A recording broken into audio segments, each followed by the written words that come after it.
pinaka nagustuhan ko dito, talagang namo-moisturize niya yung skin mo. Alam mo yung parang may glow talaga. May glow. So this is my sunscreen. This is Hello Glow. It's made in Korea to, guys. So wag kayo dyan.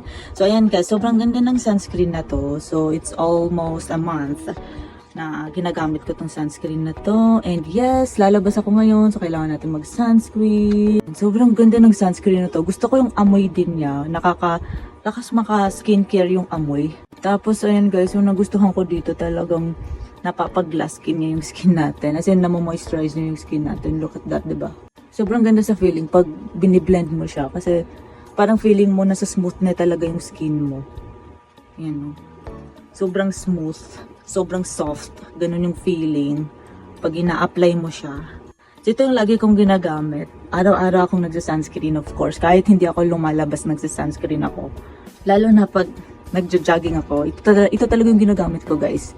So, pag nagja-jogging ako, mga twice or 3 times a week lang ako nagja-jogging. So, ito yung lagi kong gamit na sunscreen. Pinaka nagustuhan ko dito, talagang namo-moisturize niya yung skin mo. Alam mo yung parang may glow talaga. May glow. Sobrang light lang niya sa skin ko. Diba? Lakas maka-glow, diba? Oh, ito lang yung first na nilagay ko sa skin ko. Pero look at that, diba? Alam mo, yun parang nag-serum pa. Pero hindi naman. Ayan, Hello Glow lang yan.